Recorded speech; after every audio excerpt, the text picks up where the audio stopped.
তো এর বদলে যদি কোনো ভালো কোনো গাছ লাগানো যেত যেটা অ্যাকচুয়ালি আবহাওয়া ঠান্ডা করতে পারতো বা ছায়া দিতে পারতো তাহলে সেটা বেশি উপকৃত হতো। দেশি গাছগুলো থাকলে এরও বেঁচে থাকে। বিদেশি গাছ একটা এসে যখন উপস্থিত হয় তখন তাদের সাথে এটার কোনো সম্পর্ক থাকে না।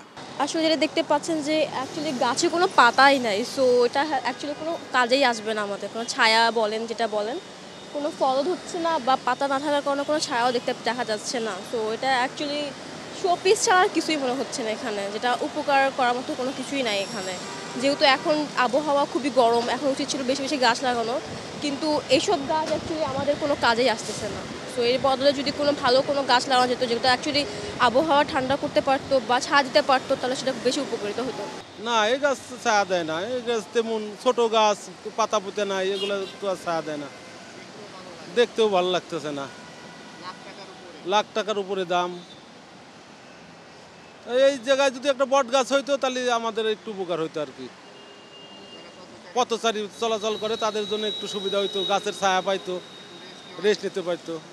বিদেশি বনসাই সেগুলো পরিকল্পনা করে লাগানো হয়েছে।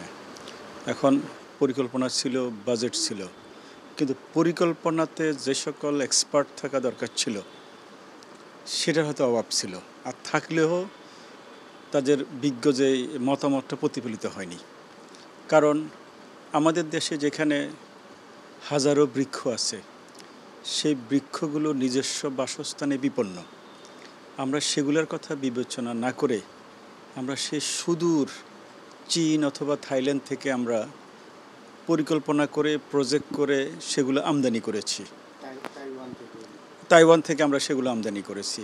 হ্যাঁ, যখন আমদানি করা হচ্ছিল, রোপণ করতেছিল, তখন আমরা সেটা প্রতিবাদ করেছি। এটা আরও অনেক দূর পর্যন্ত লাগানোর কথা ছিল। হ্যাঁ, চ্যানেলের একটা প্রোগ্রামের মাধ্যমে আমরা পরপর 4টা রিপোর্টে হ্যাঁ এক পর্যায়ে সরকার অর্থাৎ কর্তৃপক্ষ তাদের এই পরবর্তী অ্যাকশনটা বন্ধ করেছে। হ্যাঁ, বিশেষ করে আমাদের মাননীয় যোগাযোগ মন্ত্রী বলেছিল যা আনছে আর ফার্দার আনা হবে না। তার মানে হচ্ছে হ্যাঁ, আমরা যদি মনে করি যে পরিকল্পনা ছিল কিনা ছিল, এক্সপার্ট ছিল কিনা ছিল, তার মানে হচ্ছে আমাদের বিজ্ঞ মতামতটা প্রতিফলিত হয়নি। হ্যাঁ, আমরা যেটা বারবার বলে আসছি, হ্যাঁ, আমাদের গাছগুলো আমাদের পরিবেশের সাথে তারা বিভিন্নভাবে সম্পৃক্ত। পরিবেশের একটা বিশাল অংশ হচ্ছে পশু পাখি, বাটারফ্লাইজ, হানিবিজ, ইনসেক্ট, অন্য অন্য অ্যানিম্যাল।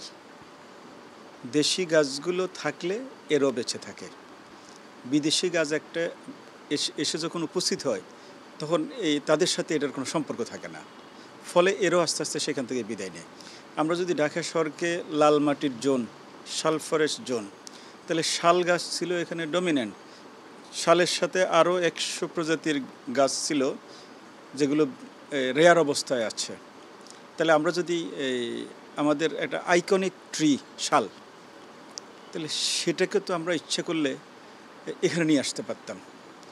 যদি সেটা নিয়ে আসতে পারতাম তাহলে সেটা হতো আমাদের হেরিটেজের অংশ।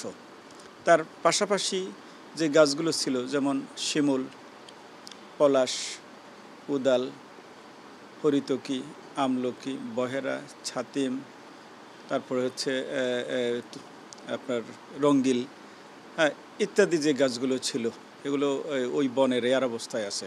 সেগুলো তো আমরা ইচ্ছে করে নিয়ে আসতে পারতাম এবং জায়গা বুঝে সেটা কি অভিনয়তে যোগ্য নাকি রাস্তার মাঝখানের যোগ্য সেভাবে চিন্তা করি প্রজাতি নির্বাচন করে আমরা সেখানে লাগাতে পারতাম।